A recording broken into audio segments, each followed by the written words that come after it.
Buenas noches, creo que ya estamos en horario para comenzar este webinar. Desde el Comité de Cardiología del Ejercicio les vamos a presentar este primer webinar. Yo soy la doctora Saldívar Andrea, coordinadora y moderadora en esta oportunidad. Y desde la Federación Argentina de Cardiología, con la presidenta a cargo actual de nuestro comité, la doctora Natalia Salcedo, queremos comenzar esta presentación.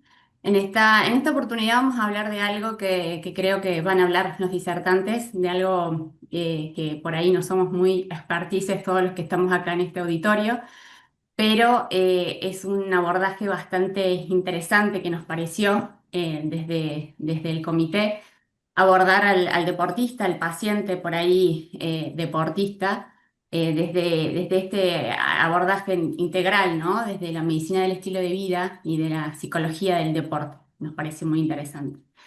Ya que todos los que estamos acá seguramente nos llegan al consultorio pacientes que son deportistas, que sean, ya sean de alto rendimiento o amateur, y nos traen por ahí a la consulta algunos desafíos a veces porque vienen con algunos detalles que encontramos por ahí en la consulta, como puede ser eh, fatiga, sobre entrenamientos, algunos síntomas y signos que empezando a ir dilucidando en detalle vemos a estos pacientes por ahí, atletas, por así decirlo, que no comen bien, que no se alimentan del todo correctamente, que no duermen bien, que no hacen la recuperación o el descanso adecuado, que por ahí tienen alguna dificultad con sus lazos, ya sea familiares o con sus pares, con sus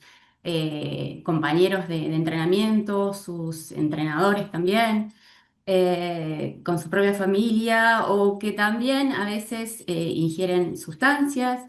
Y por ahí en el consultorio vemos esos signos como eh, hipertensión, pacientes con hipertensión, con taquicardia inapropiada, con fatiga, con lesiones a repetición, con trastornos de su eje hormonal, ya sea en el perfil también lipídico y o en insulinoresistencia de la glucemia.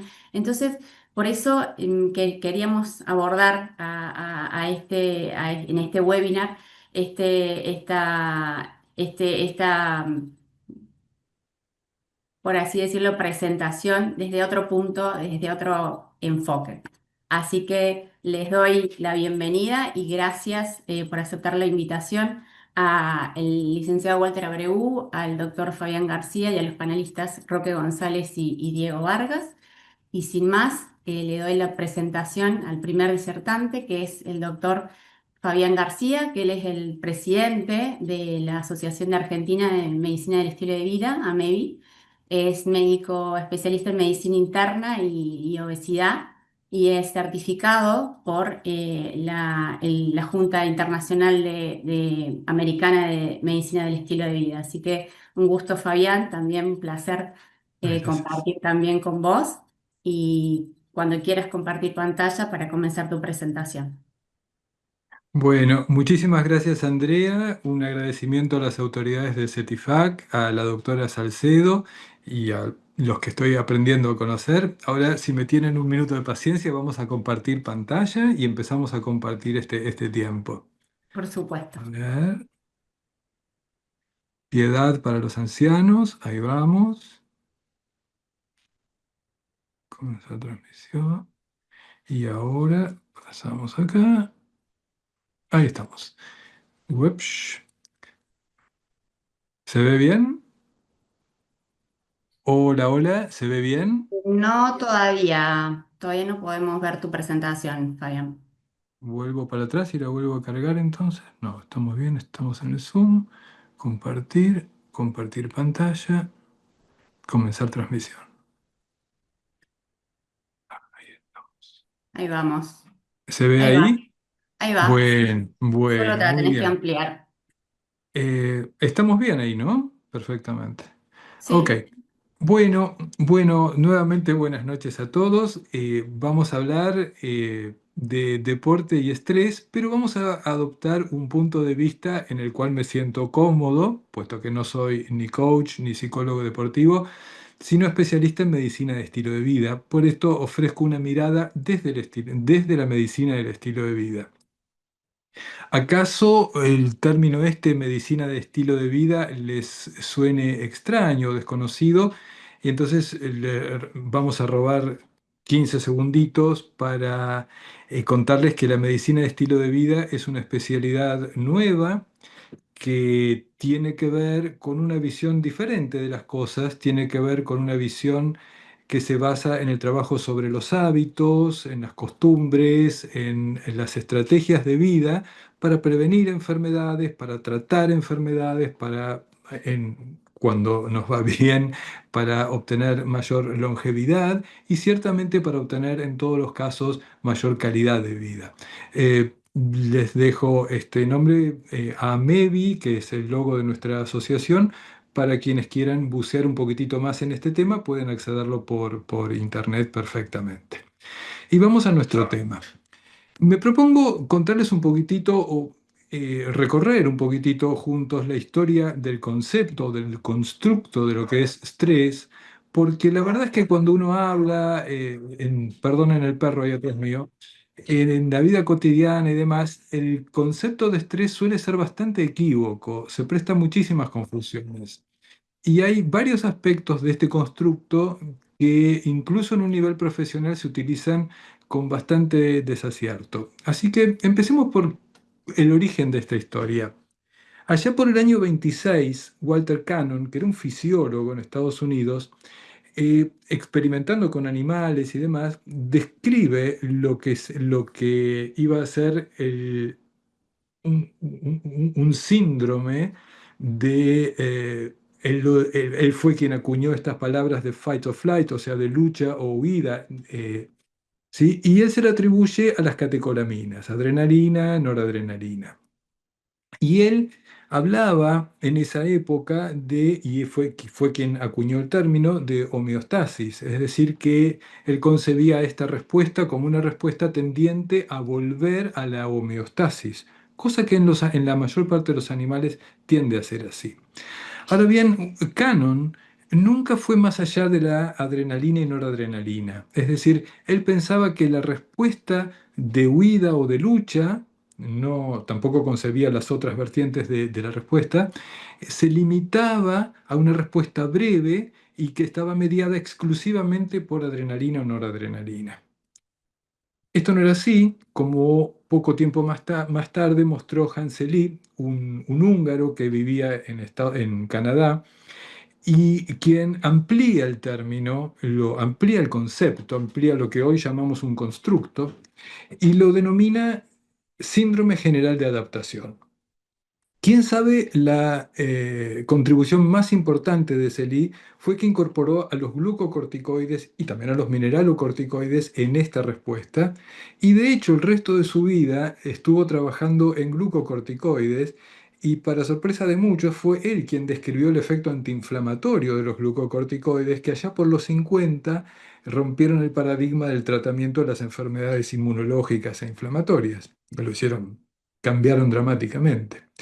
También Celí describe el eje hipotálamo hipófiso adrenal. Él incluía también al timo en esta respuesta, porque claro, como estaba trabajando en ratas, en los animales de laboratorio, el timo se hiperplasia muchísimo en la respuesta inflamatoria, en la respuesta de estrés, ¿no es cierto?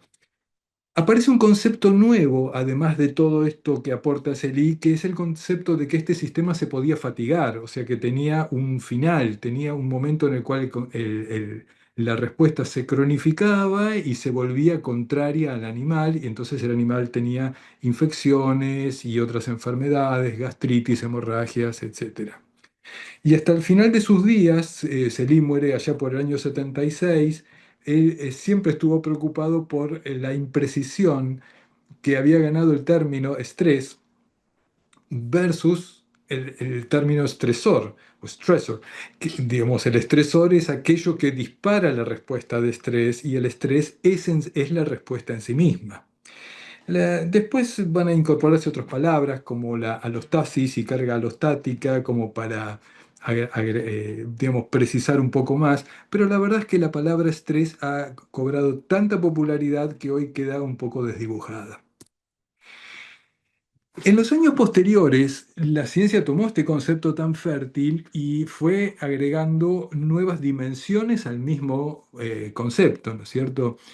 Eh, eh, Hay dos grandes vertientes. Uno viene del campo de la neurología o neuropsicología y el otro del estudio del cerebro y el otro viene del campo de la psicología. Yo seleccioné a dos personajes que me parece que representan, pero de que de ninguna manera excluyen a muchos otros que contribuyeron a este campo. Digo que representan un poco el desarrollo que se dio en estos campos. Uno de ellos es el encantador Robert Sapolsky, cuyas conferencias les sugiero escuchar a todo el mundo, y si pueden leer el libro, uno de sus principales libros, Behave, Comportamiento, realmente son fascinantes.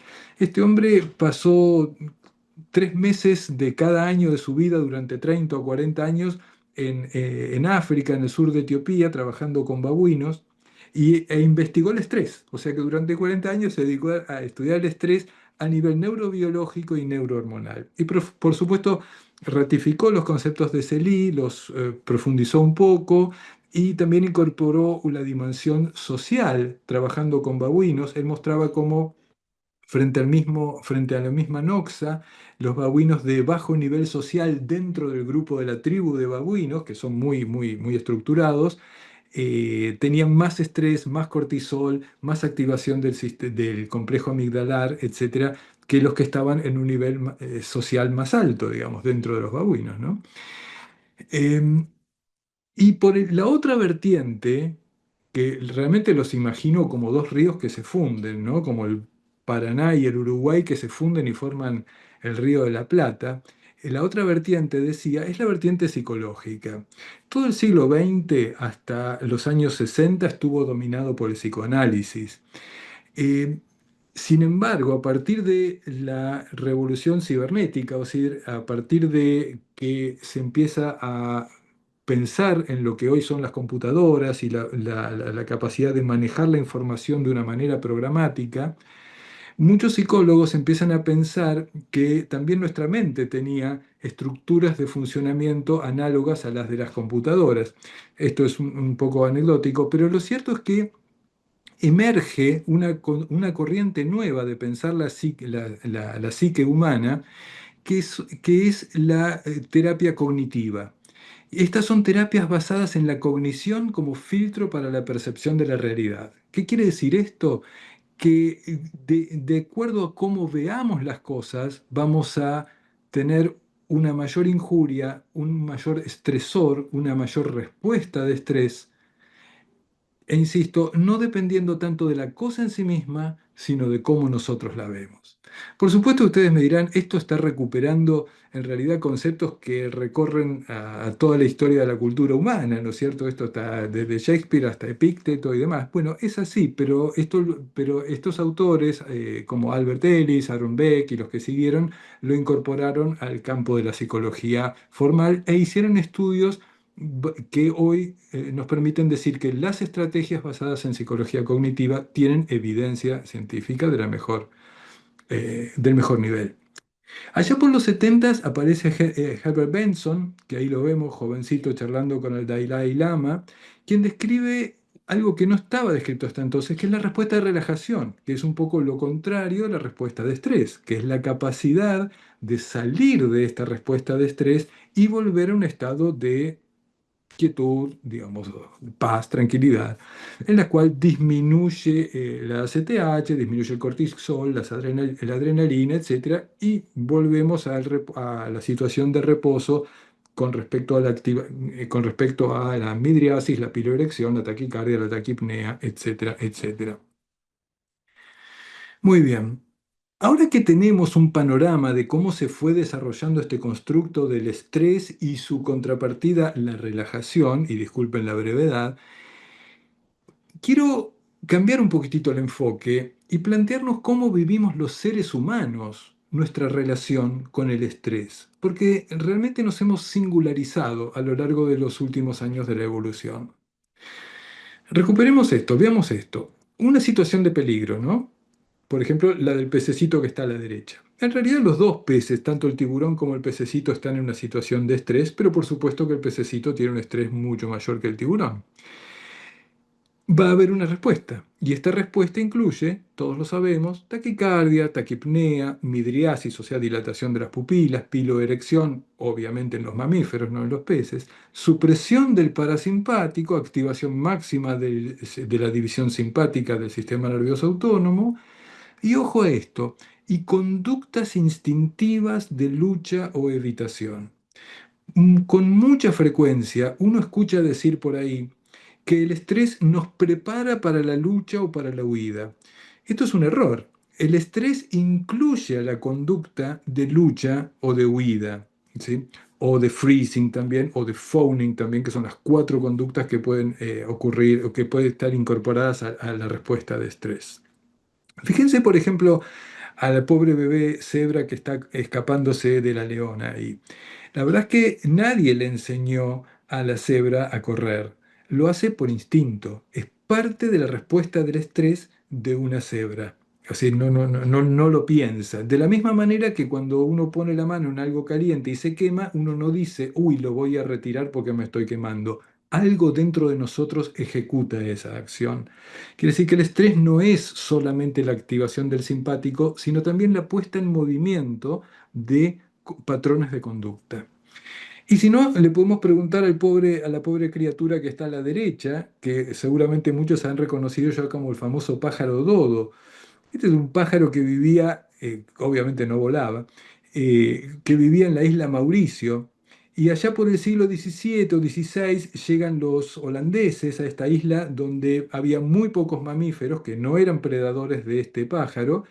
Y claro, se bajan del barco los holandeses y con ellos bajan sus ratas, sus perros, sus gatos y demás. Y el pájaro dodo no reacciona.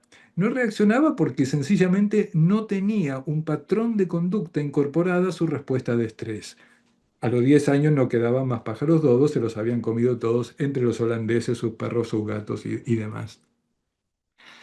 Muy bien. Ahora, el ser humano tiene un cerebro muy especial, y todos ustedes saben esto, y que se caracteriza notablemente porque por encima, un poco toscamente, un poco esquemáticamente voy a decir esto, pero por encima del circuito límbico, que está acá pintado en rojo, ha desarrollado masivamente la corteza y sobre todo la corteza prefrontal, aquella que tenemos detrás de la frente y que nos permite tomar decisiones e incluso imponerle conductas y restricciones a esas conductas que están improntadas en nuestro sistema límbico y en nuestros ganglios de la base. De tal manera que los seres humanos podemos generar una respuesta diferente de la que tienen la mayor parte de los animales. Es decir, aquella cebra que salió corriendo hizo muy bien, pero la verdad es que no tenía otra cosa para hacer. En cambio, los seres humanos sí pueden hacer otra cosa. Pueden juntarse, por ejemplo, pueden simular ser más grandes de lo que son, pueden esconderse, pueden tener una actitud pensada frente a ese mismo peligro. Es decir, pueden detenerse y generar otra dimensión de respuesta.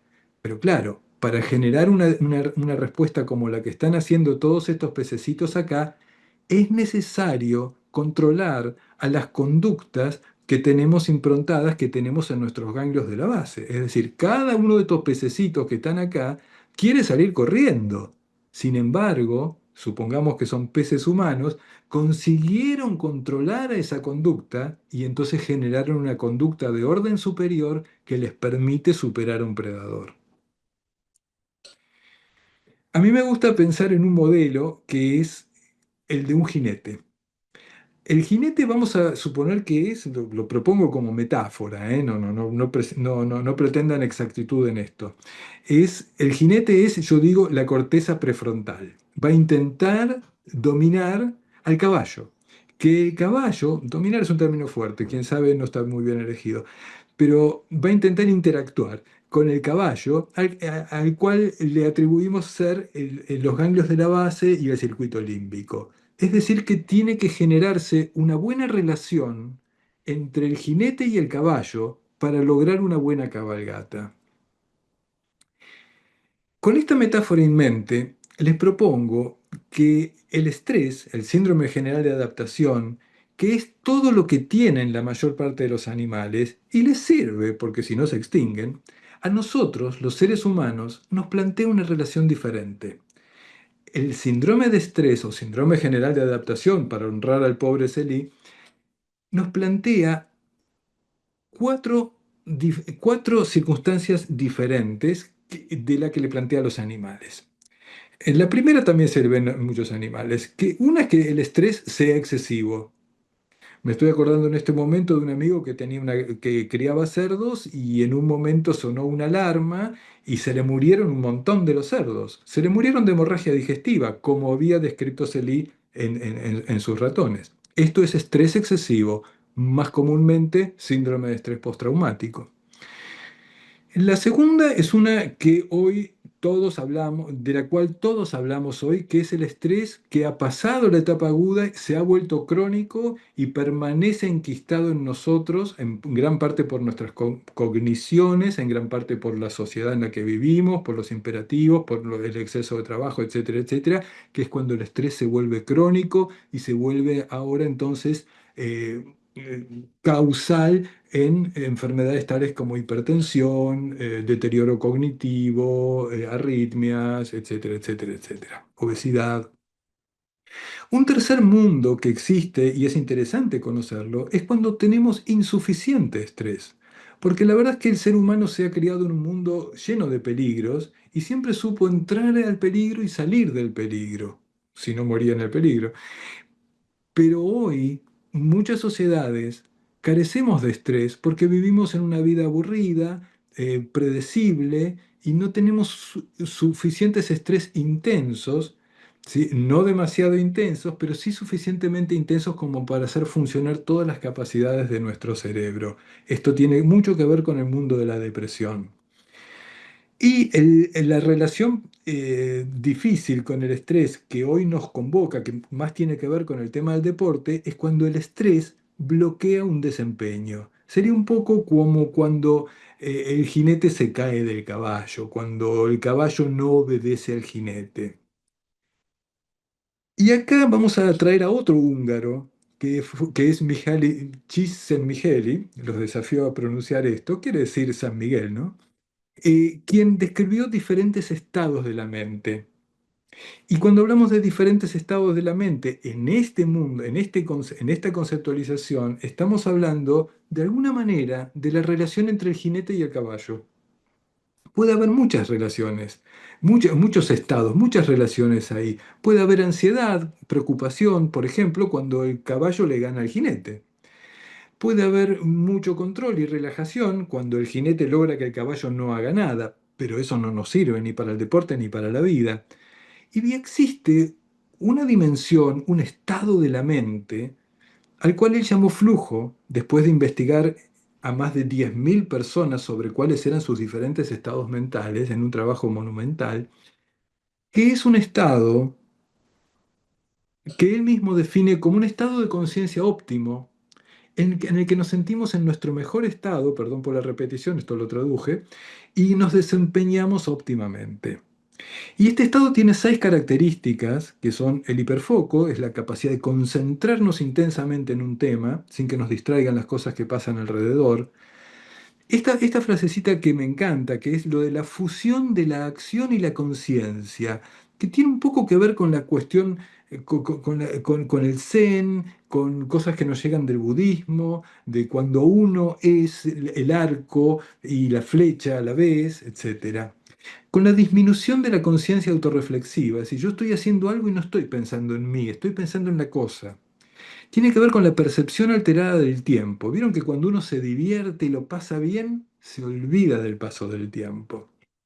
Esta, Una quinta característica del estado de flujo es que se caracteriza por un elevado nivel de desempeño, por una sensación de control. Es lo que nos pasa cuando vamos manejando el coche por la ruta está despejada, lo estamos pasando bien, nos olvidamos del tiempo, estamos realmente en un estado de flujo. Y ojalá el día que nos toque competir estemos en un estado de flujo. Y además se caracteriza por un afecto significativamente positivo. Imagínense en esa, ¿qué le va a pasar al rostro de esa persona que está manejando por una ruta vacía, disfrutando del paisaje sin pensar en los cambios, así casi automáticamente? Mandan los ganglios de la base, pero uno sabe a dónde quiere ir y uno se siente bien, uno se siente muy, muy, muy gratificado. Es un estado en el cual el jinete y el caballo están amalgamados y funcionan bien, sin pensar si están funcionando bien o mal. Qué desafío entonces, tanto en la vida, tanto como tenemos que dar una clase, como tenemos que jugar un partido de fútbol, o patear el penal que define la final del mundo, o lo que sea, ojalá podamos hacerlo en un estado de flujo, un estado de flow. A mí se me ocurre que existen tres dimensiones en las que nos pueden ayudar a trabajar en este estado de flujo, a desempeñarnos en este estado de flujo, a enfrentar peligros en este estado de flujo tan característicamente humano, que permite el uso tanto de nuestras cualidades más altas como de nuestras calidades heredadas de la herencia. Y son tres dimensiones que seguramente Walter va a profundizar muchísimo más y con mucho más conocimiento, pero que a mí se me ocurre que están en, ya les digo, en psicoeducación, cognición siendo de más grande a más chico, en intervenciones directas sobre el sistema autónomo. A ver, veamos un poquitito esto en detalle. Psicoeducación tiene que ver con educación emocional. Hay mucha literatura hoy que nos cuenta que las personas solemos ignorar nuestras propias emociones y muchas veces tiene que ver esto con el lenguaje, en el sentido de que muchas personas no saben cómo denominar lo que están sintiendo, ¿no? Yo lo digo más desde la clínica que desde el deporte. Saber que la ansiedad es una alarma y no es una transmisión de la realidad. Normalizar las emociones, admitir que uno puede sentirse ansioso y eso no está mal. Veamos qué haremos con nuestra ansiedad. Le vamos a preguntar a Walter. Una segunda dimensión es la reestructuración cognitiva, ¿no es cierto? Tratar de darnos cuenta de cuando tenemos un pensamiento todo o nada, o si no cierro este penal, se acabó el mundo. No es así. Catastrofización, lectura de mente, pensar lo que están diciendo los demás. Y hay muchas estrategias aquí, no quiero abundar en esto. Y por último, técnicas de, por así decir, hackear a nuestro sistema autónomo. Nuestro sistema autónomo, simpático, parasimpático, tiene una hendidura y una condición. La condición es que nunca podemos estar con el sistema simpático y el parasimpático simultáneamente. ¿Sí? ¿Podemos sentir dos cosas simultáneamente? Sí, pero no podemos estar taquicárdicos y bradicárdicos. Tenemos que estar o en una o en otra. Y hay una fisurita por el cual el sistema autonómico, o algunas fisuritas, por las cuales el sistema autonómico nos permite hackearlo un poquitito. Y la hendidura más grande es la respiración. Es decir, los seres humanos, merced a que hablamos, podemos controlar, ralentizar, enlentecer nuestra respiración y esto obliga a ir a predominio del sistema autónomo, aunque sea por un ratito. Otras cosas como la exposición al agua fría también hace predominar el parasimpático, el cantar, estrategias de relajación, cosas que Walter va a contarnos en muchísimo más detalle y riqueza. Finalmente, desde la medicina estilo de vida, quisiera comentar que el deporte es una excelente oportunidad para el desarrollo personal, para el conocimiento de uno mismo y para aprender a relacionarnos con los demás. O sea, creo que el deporte es una escuela de vida. Y quisiera insistir que cualquier juego saludable debe incluir el ganar y también el perder, porque la vida es así. Así que les agradezco mucho por la atención. Ahí tienen nuestras redes sociales si desean acercarse y no quiero robar más tiempo. Muchas gracias. Bueno, muchísimas gracias, Fabián. Buenísimo el enfoque. Nos llevaste por toda la fisiología al comienzo y terminando así, la verdad, impecable. Muchas gracias. Gracias. Seguimos con la disertación en honor al tiempo con el licenciado Walter Abreu. Walter es psicólogo del deporte, él tiene maestría en psicología del deporte en la Universidad de Madrid y en la Universidad de Cuyo. Actualmente trabaja con varias disciplinas del deporte, hockey, fútbol, rugby, automovilismo, tenis, pádel. Ha pasado por varias disciplinas. Actualmente está al frente de la Asociación de Árbitros de Mar del Plata. Y bueno, Walter, te dejo para que compartas pantalla y nos dejes tu disertación. Hola, ¿se ve la pantalla, Andrea? ¿Sí? Se ve Ujú. perfecto. ¿Se ve perfecto?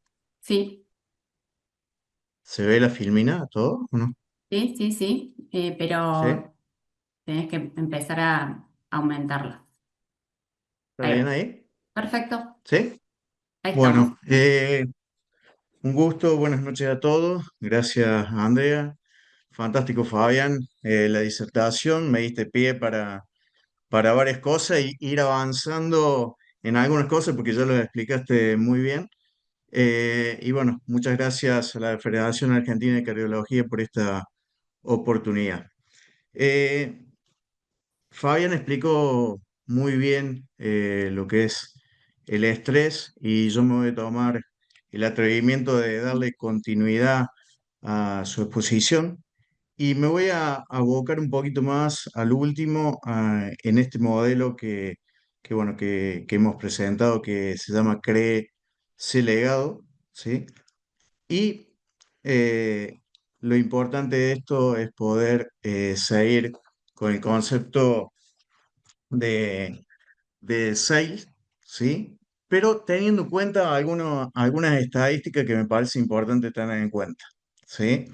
El estrés en el deporte hoy, como ven en el sector amarillo del cuadro, entre el 35 y el 45 de los atletas de elite reportan ansiedad o depresión, ¿sí? El 58% de los atletas reportan estrés altos antes de competir, ¿sí? Es un informe de la Asociación de Psicología Argentina de Psicología del Deporte que nos ha dado estos datos y es muy importante tenerlos en cuenta para poder abordar lo que es el estrés en sí. El estrés crónico disminuye el rendimiento y aumenta lesiones, ¿sí? Y los lesionados tienen el doble riesgo de sufrir depresión. Son todos puntos a tener en cuenta. ¿Para qué? Para poner en funcionamiento determinadas herramientas que nos permitan lograr interpretar qué le está pasando a cada deportista en cada etapa de su desarrollo deportivo. Sin estas herramientas es imposible detectar y también los momentos que está viviendo el deportista. Como recién hablaba Fabián de este proceso y este síndrome general de adaptación donde hay tres etapas de alarma, resistencia y agotamiento, que es muy importante tenerlo en cuenta. ¿Pero para qué? Para saber qué le va pasando a cada deportista en cada momento y saber cómo podemos evaluarlo con determinadas herramientas. Dentro de lo que es la psicología del deporte, lo más importante de todo esto es empezar a descubrir estos factores que afectan el rendimiento, tener variables importantes para poder medir, como son la motivación, la autoconfianza, cómo manejan su concentración y a la vez cómo manejan sus emociones dentro de lo que es el espacio deportivo. Y ahí hay dos conceptos importantes a tener en cuenta, el euestrés y el diestrés. El euestrés, sí, esta capacidad que tiene el deportista, sí, de enfrentarse de forma positiva a esa situación que fue demandante y lo enfrentó de tal manera, sí, que realmente lo tomó como un desafío y mejoró su rendimiento. Y después hay otros deportistas que a este estado de estrés lo toman como algo negativo, ¿sí? Y su desempeño baja, ¿sí? Esto es muy importante tenerlo en cuenta porque tenemos dos aspectos importantes en el proceso competitivo que pueden afectar al deportista de diferentes maneras. Por eso es tan importante poderlos evaluar y poder sacar provecho de estos estados. ¿Para qué? Para que podamos potenciar al deportista en determinados momentos y llegar, como decía recién Fabián, al estado de flow, que es el estado más supremo del deporte, el cual nos sentimos realmente que estamos flotando dentro de lo que es el espacio deportivo y sentimos que esa sensación es la más rica del deporte, como lo hemos visto en muchas ocasiones, verlo a Messi. Sí, en determinada situación que parece que hiciera las cosas complicadas, pero lo hace tan simple porque tiene tan automatizado todos sus movimientos que llega a ese estado de flow de tal manera que nos deleita y nos hace disfrutar el deporte de la mejor manera. Lo hemos visto en Michael Jordan en sus momentos más épicos de su deporte, lo hemos visto en corredores, en maratonistas que realmente nos muestran sí, ese potencial y lo hemos visto ahora en el Tour de Francia, ¿sí? Con Pogacar, ¿sí? Que deslumbró con respecto a determinadas etapas del Tour de Francia y veías que estaba en tal concentración que podía manejar la situación, aunque tenía ¿sí? determinados equipos que estaban tratando de competir y tenía atrás a un competidor nato como era Vinegar y que realmente se mantenía en un estado de concentración pura y le permitía manejar los momentos de la mejor manera. Síntomas del estrés, ¿sí? Cuando se empiezan a presentar dentro de lo que es el deportista, podemos encontrar estos síntomas como el aumento de agresividad, un aislamiento social, pérdida del interés por el entrenamiento, ¿sí? Realmente el deportista se siente tan abatido con este estado que lo supera la situación y evita determinadas situaciones, como síntomas físicos, como son insomnio, sudoración excesiva, fatiga constante, tensión muscular. Esto de la tensión muscular me ha pasado con un maratonista que justo un médico, un colega de varios médicos que están acá, me lo derivó como diciendo, mira, Walter, necesito una ayuda tuya, ¿sí? Hace un año que este maratonista no puede correr ni 200 metros, ¿sí? Y a través de determinadas intervenciones vimos que estaba depresivo, vimos que estaba saturado, un agotamiento total con respecto a su estructura mental, su desorganización con respecto a lo que realmente estaba haciendo en su vida, la falta de disfrute con determinados sí, espacios sociales, tanto con sus amigos, con su familia y a través de una reestructuración cognitiva, a través de determinadas técnicas de relajación, determinadas técnicas que le permitieron incorporar el saber respirar, como recién decía Fabián, el saber respirar, porque es tan importante en el deportista saber respirar, porque es lo fundamental para oxigenar todo nuestro organismo y hacer que esa tranquilidad y esa calma fluya de tal manera que podamos percibir de la mejor manera y lograr, ¿sí? mejores rendimientos. ¿Y qué pasó? A la semana empezó a correr. A las 2 semanas ya salió a correr, ¿sí? Y ya corrió 5 kilómetros, ¿está? Y de ahí ya se metió a media maratón, ¿está? Y justo el médico me decía, Walter, con pequeñas estrategias, pequeñas herramientas, sí, de lo psicológico pudimos sacarlo al deportista de la mejor manera, tratando de brindarle, sí, una mejor calidad de vida, sí, un mayor disfrute en lo que estaba haciendo, sí, y tratar de disfrutar cada vez más el deporte desde el lugar que le estaba en ese momento desarrollando este deportista, ¿sí? Realmente es importante tener en cuenta, sí, todos estos aspectos, pero ¿para qué? Para poder, sí, incorporarlos dentro de la estructura de evaluación, sí, y poder lograr en sí determinados entrenamientos psicológicos para potenciarlo al deportista y que este deportista pueda lograr mejores rendimientos. Olvidémonos del resultado. El resultado, sí, como lo digo a todos los deportistas, es otro cantar, sí. Pensemos primero en el rendimiento, después el resultado llega con el tiempo.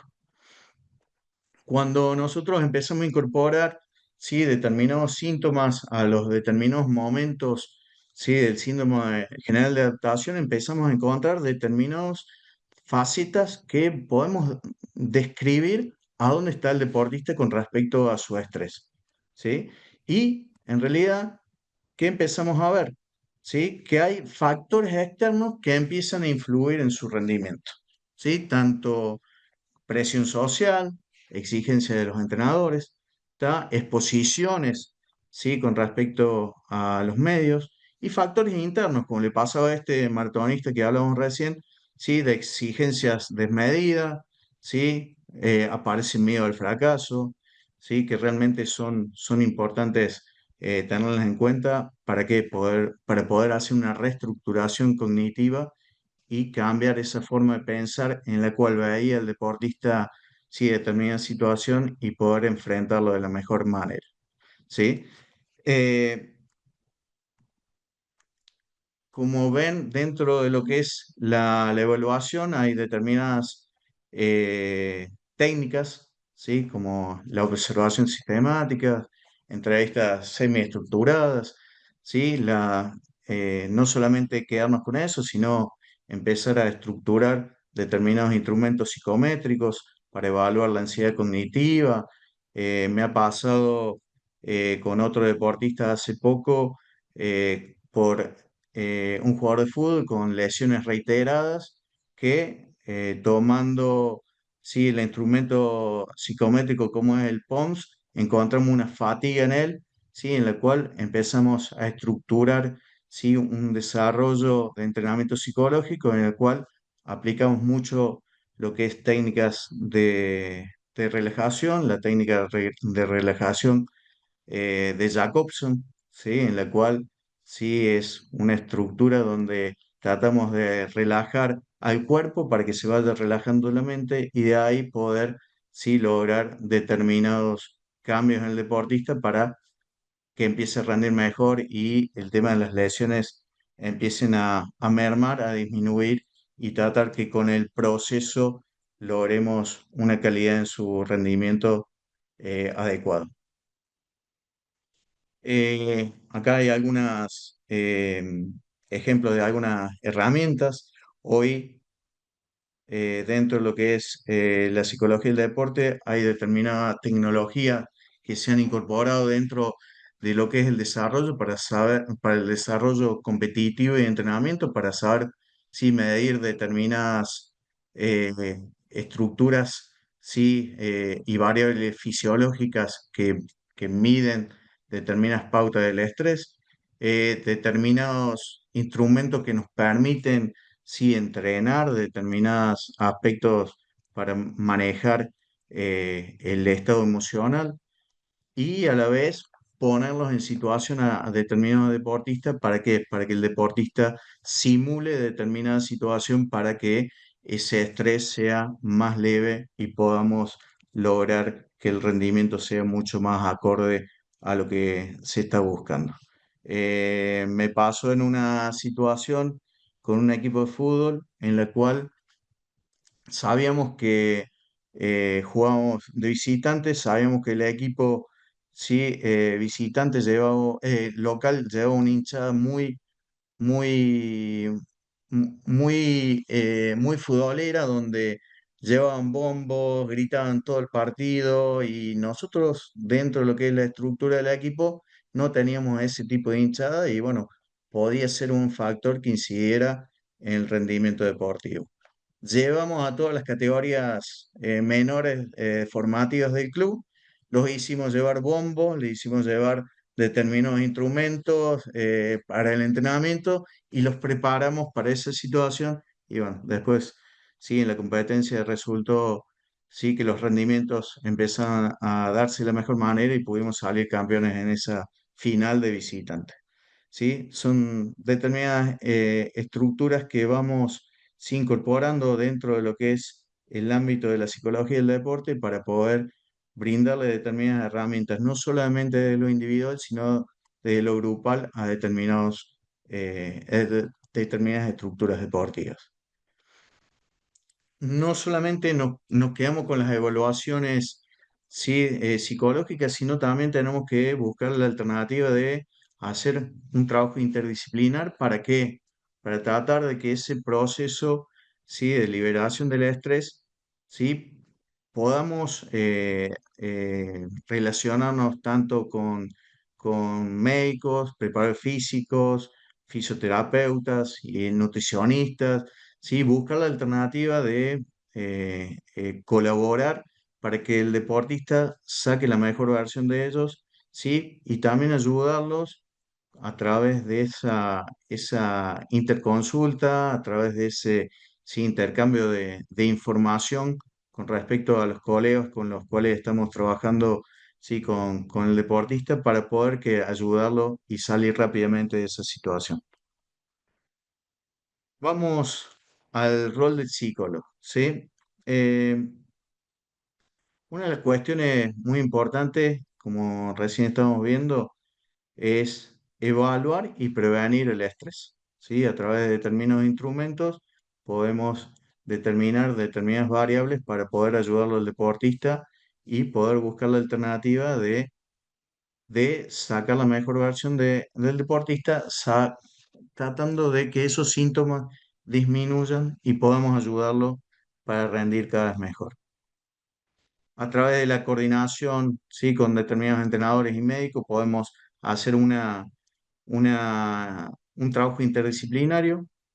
Y acá está un elemento fundamental, como decía recién Fabián, que es la psicoeducación, de elaborar diseño de programas de intervención mental para que para que esa educación que tenemos que hacer con el deportista sea la adecuada para lograr mejores rendimientos y brindarle determinadas información y herramientas del deportista para que conozca no solamente a su mente, ¿sí? Sino cómo reaccionan sus emociones y también cómo se encuentra su cuerpo en este momento, porque es muy importante también tener en cuenta las pautas que recién Fabián decía de lo que es el estilo de calidad de vida, ¿sí? Son fundamentales esto de poder dormir bien, poder alimentarse bien, hidratarse bien, poder buscar alternativas de mantener ocupada sí, la cabeza de la mejor manera. Y acá aparece el modelo CRE-C-Legado.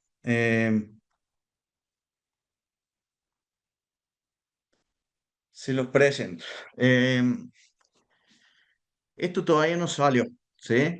Eh, ¿En qué sentido no salió? No salió eh, publicado, ¿sí? Estamos recién imprimiéndolo en estos días.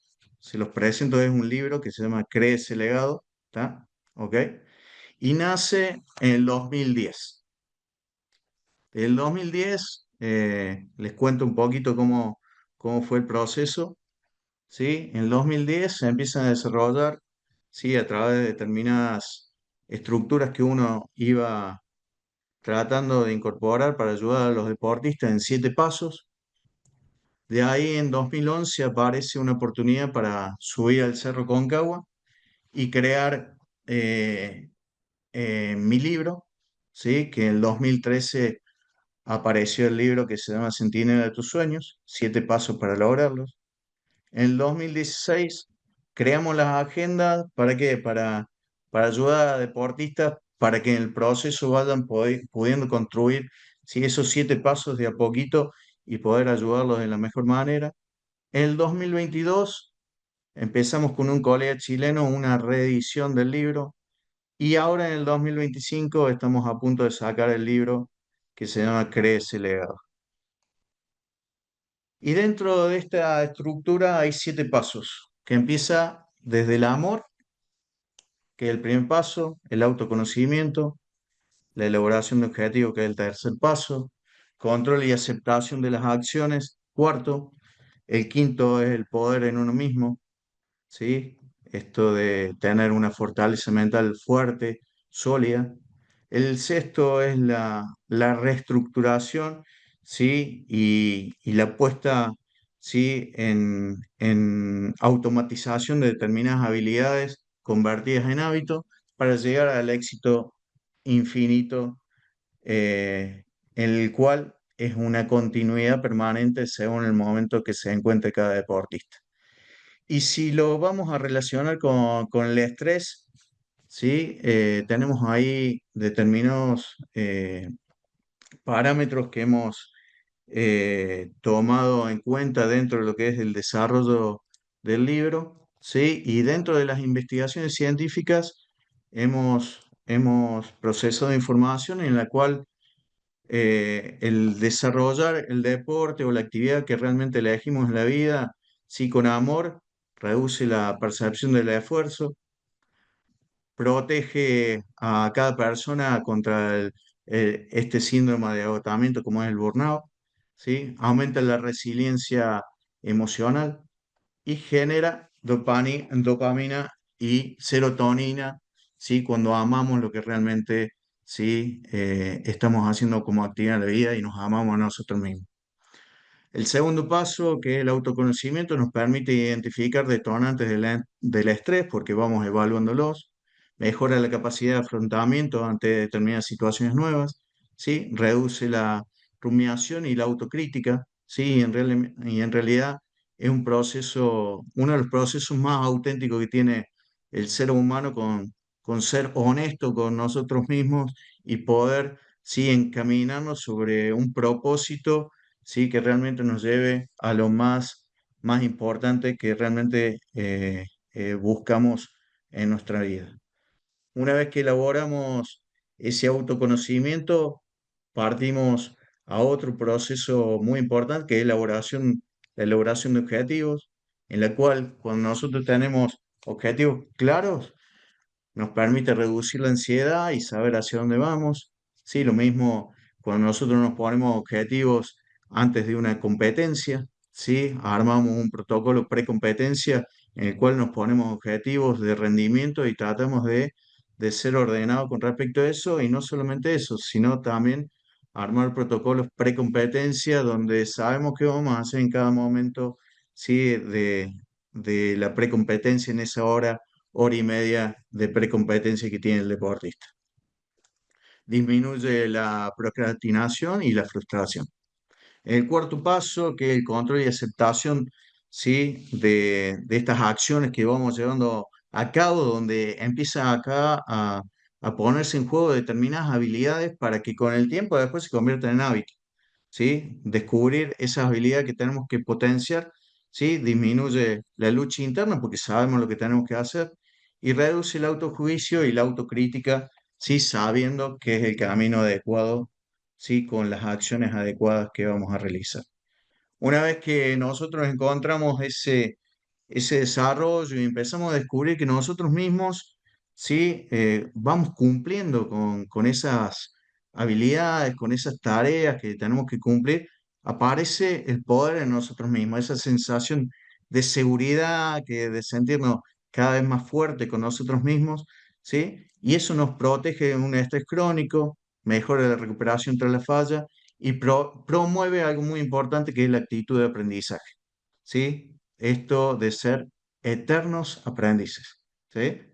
Una vez que construimos ese poder, le damos continuidad para convertirlo en hábito, ¿sí? Y ese hábito nos permite bajar el estrés fisiológico y mental y a la vez mejorar el sueño, ¿sí? Y su recuperación. ¿Pero por qué? Porque es muy importante en esto tener un desarrollo para llegar a una filosofía de vida que nos permita, ¿sí? Con el tiempo, no ganar en la vida, sino ganar en vida, ¿sí?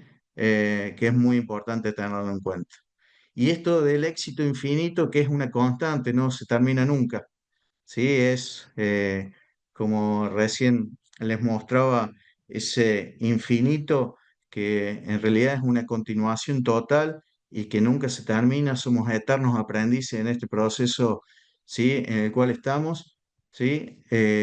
Promueve el miedo al error, reduce el miedo al error, promueve una visión a largo plazo, no quedarnos con el corto, ¿sí? Porque si no, muchas veces lo que llega rápido, por ahí muchas veces se va rápido, por eso es importante hacer un proceso a largo plazo para poder, sí, lograr mejores rendimientos y una mejor calidad de vida, transformar el fracaso en un motor de evolución, ¿sí? Y también llegar permanentemente a ese estado de flow que recién hablaba Fabián, que es importante tener en cuenta, ¿sí?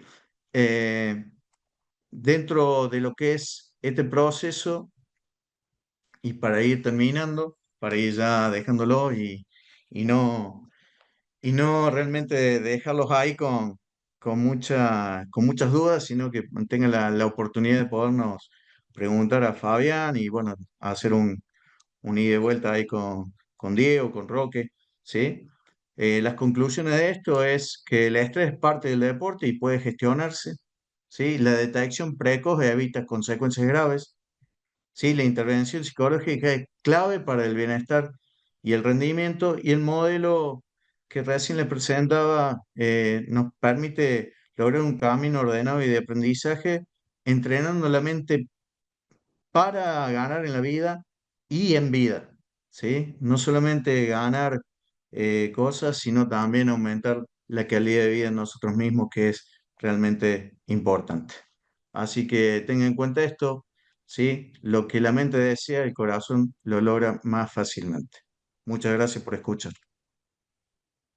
Bueno, muchísimas gracias, Walter. Muy práctico, pragmático.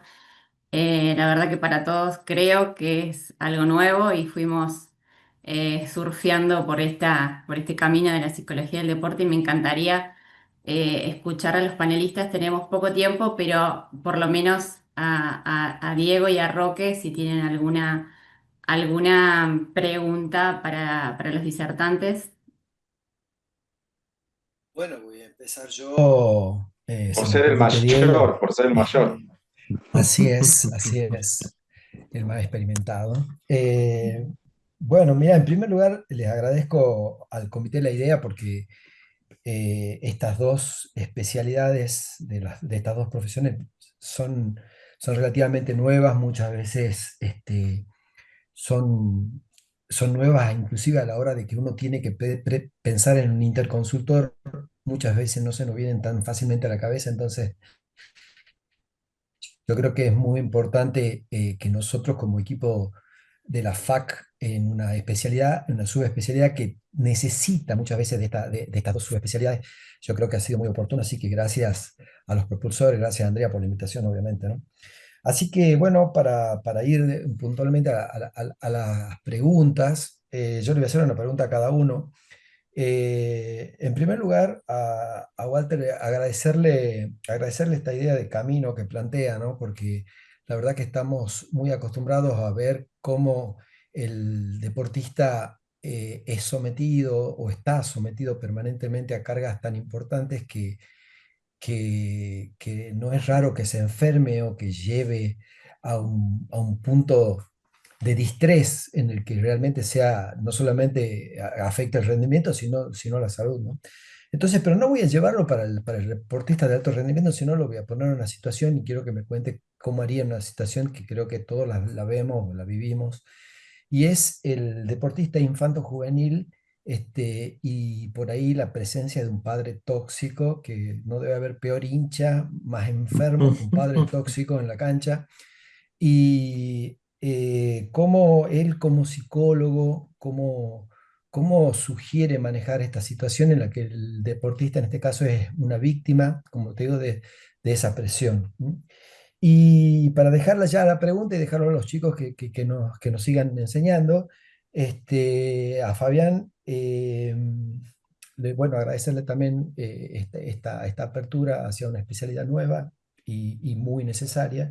Y quiero preguntarte puntualmente prácticamente a vos, ¿cuál de las técnicas, nosotros que hacemos, los que hacemos rehabilitación, que estamos tan cercanos a lo que hacen ustedes, pero te quería preguntar cuál de las técnicas de relajación te parece a vos más oportuna, más allá de los gustos personales, ¿no? Sino cuál te da mejor resultado, técnica de relajación, meditación, yoga. ¿Qué me recomendarías vos para los pacientes de rehabilitación? ¿Cuál sería lo que a vos te parece más efectivo? Bien, ¿va vos o voy yo? No, empezá vos. Bueno, listo. Roque, vos sabés que justo ahora, la semana que viene, me tengo que ir a Mar del Plata y justo es un tema muy candente que está hoy en la sociedad, es que el tema de la violencia. Eh, Hoy el tema de la violencia dentro de lo que es el deporte es una de las temáticas más crueles que estamos viviendo, no sé si los argentinos, sino el mundo en general, ¿sí? Y hoy si no hay una intervención a nivel global, donde desde las instituciones, desde los mismos clubes, de los mismos eh, procesos que llevan todas las instituciones, no empezamos a desarrollar eh, modelos o intervenciones de educación emocional, ¿sí? Yo creo que vamos a seguir en la misma línea y cada vez va a haber más padres que griten a los niños, ¿sí? Y más víctimas que van a ser, ¿sí? Sometidos, ¿sí? Dentro de lo que es la estructura de la vida de cada ser humano, ¿sí? Por eso creo que está buena la pregunta y es importante desarrollar programas, pero ¿para qué? Para potenciar no solamente de las instituciones, sino desde eh, los primarios, los secundarios, universidades, ¿sí? Programas que potencien la educación emocional y podamos ayudarnos entre todos a poder, ¿sí? Salir adelante juntos, ¿sí? Si no salimos juntos en estos procesos, a través de estos programas, yo creo que es muy difícil porque vamos a hacer intervenciones aisladas y siempre va a quedar lo mismo, ¿sí? Creo que es un trabajo en conjunto donde dirigentes, entrenadores, actores deportivos, deportistas, ¿sí? Árbitros, es lo que te estoy diciendo, árbitros, porque son los que sí ponen en funcionamiento el deporte. Sin ellos no hay reglas, sin ellos sí no hay nada, ¿tá? Si no nos juntamos entre todos a mejorar el deporte, es muy complicado poder salir adelante y creo que son a través de programas de educación emocional que le brindemos toda esta herramienta, ¿sí? De meditación, de saber cómo comunicarnos asertivamente, de saber cómo procesar o reestructurar si nuestra cabeza de forma positiva, ¿sí? Que si no hacemos esto, creo que es muy difícil salir adelante. Espero que te haya respondido, Ujú. respondido tu pregunta, Roque.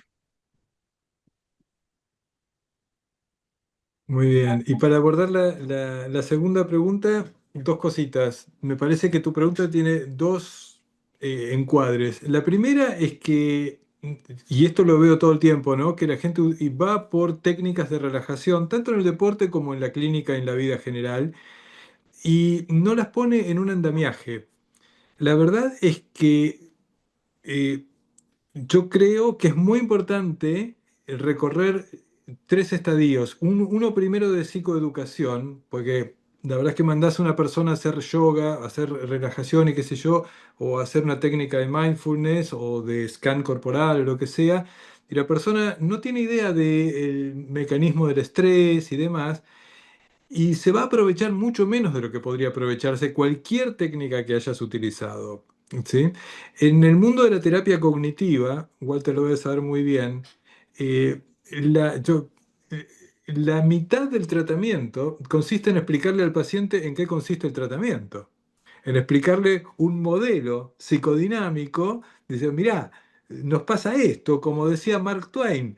Hay una frase muy hermosa de Mark Twain que dice, en mi vida ocurrieron muchas desgracias, algunas de las cuales incluso existieron. O sea, esta cuestión de que uno se inventa los propios problemas, empezar a ver esto, es un conocimiento que la persona necesita para que funcione como el pilar de abajo del andamiaje, que después le sirva para poder utilizar una técnica de relajación, para después y después tener a su vez su pequeño mantra, su pequeña estrategia antes de patear el penal. ¿Sí? Me parece que hay una pirámide que es necesario o que es productivo respetar. Y la otra cosa es que la vez pasada estábamos justamente revisando un tema que nos encanta, que es la fibromialgia, las personas con dolor crónico. Y hay evidencia científica muy sólida de que el Tai Chi los mejora, de que el yoga los mejora y que el mindfulness los mejora. El punto está en que no son los mismos pacientes los que se van a beneficiar del Tai Chi, del mindfulness o del yoga. Y son más o menos un 30% cada uno.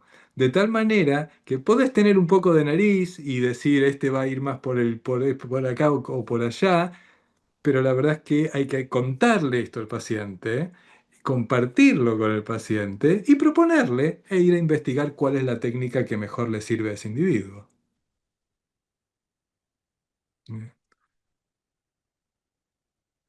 Perfecto. Muchísimas gracias, Fabián. Gracias a Diego, ustedes. ¿alguna pregunta? No voy a ser malo, así que no le voy a hacer ninguna pregunta. Eh, no, yo valorizo mucho, bueno, esto que termina de decir Fabián, ¿no? Lo importante que el sujeto aprenda a conocer su personalidad, pueda hacer un autorreconocimiento de sus conductas para poder sobrellevar las situaciones. Por lo tanto, la técnica que utilice también va a estar en relación a su personalidad, ¿no?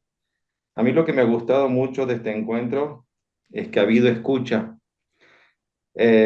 como también Walter ha podido escuchar a ese deportista que estaba bloqueado, el maratonista, en donde tenía muchos sentimientos de pérdida, ¿sí? Y tal vez él no estaba pudiendo escucharse porque tal vez no lo estaban escuchando, ¿no? O no estaba encontrando el lugar para escucharse. Así que creo que también para evitar un poco estos padres tóxicos que planteaba Roque, nosotros los que trabajamos o intentamos trabajar de manera interdisciplinaria, digamos, buscar tratar de escucharnos y poder llevar esa escucha a otro lugar, digamos. Eh, Así que más que nada eso, ¿no? Creo que el autorreconocimiento como una medida de prevención muy importante es lo fundamental, digamos. Así que creo que los dos, no creo que se hayan planteado de antemano, digamos, no creo que hayan hablado de antemano, pero los dos han planteado lo mismo, ¿no? Esto de poder conocer esas manifestaciones de ansiedad que tenemos fisiológicas, cognitivas, motoras, ¿sí? Todas las cuestiones que son emocionales o a nivel del pensamiento. Así que no les voy a hacer ninguna pregunta porque yo estoy satisfecho con lo que dieron, digamos. Bueno, Bueno, Gracias, Diego. excelente. Gracias. Gracias a ambos. Yo les quiero hacer una pregunta a los dos o bueno, a Walter. Si ellos o crees que hay alguna diferencia sustancial en el estrés en el deporte según sexo, o sea, mujer, hombre. ¿Vos crees que hay alguna diferencia en el estrés crónico de un deportista según el sexo, por ejemplo?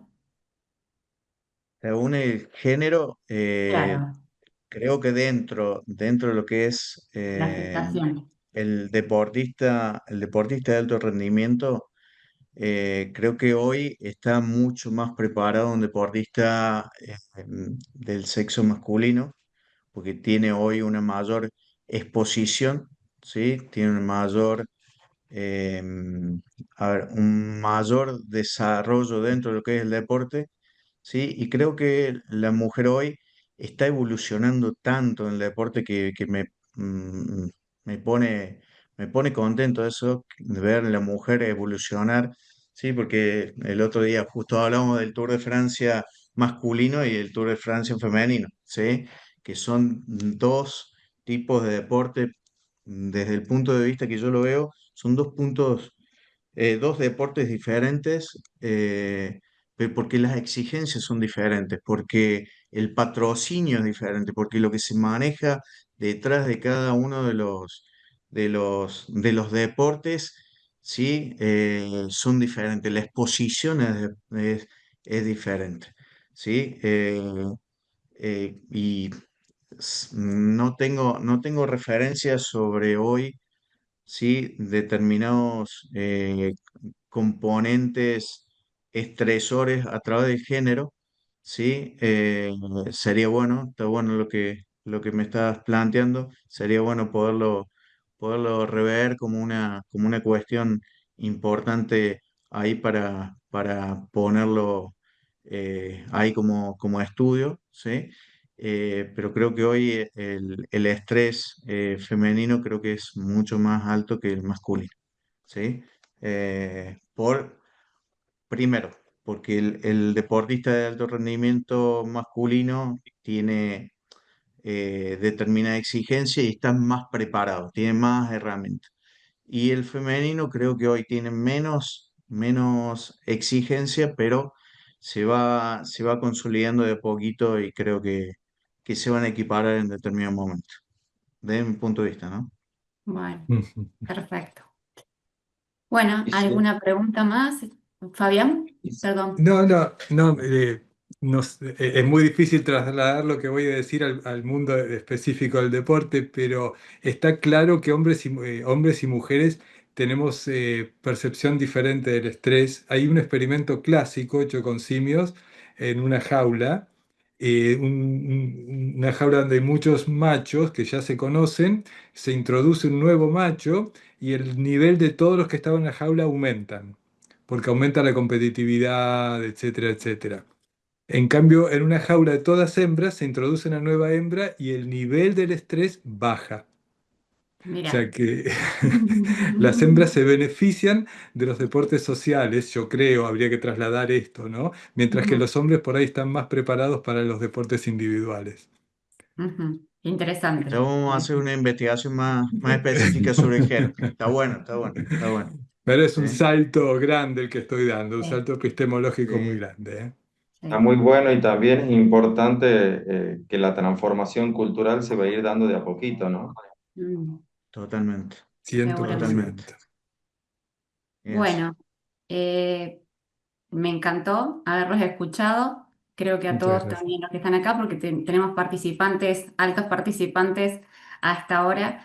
Y bueno, los dejo. No sé si quieren hacer alguna otra pregunta, pero en honor al tiempo me parece que ya estamos en hora de cerrar y que todos vayan a descansar. Y muchas gracias por la aceptación de la invitación y por estar acá esta noche. ¿Mm? Muchas gracias a todos ustedes. Gracias.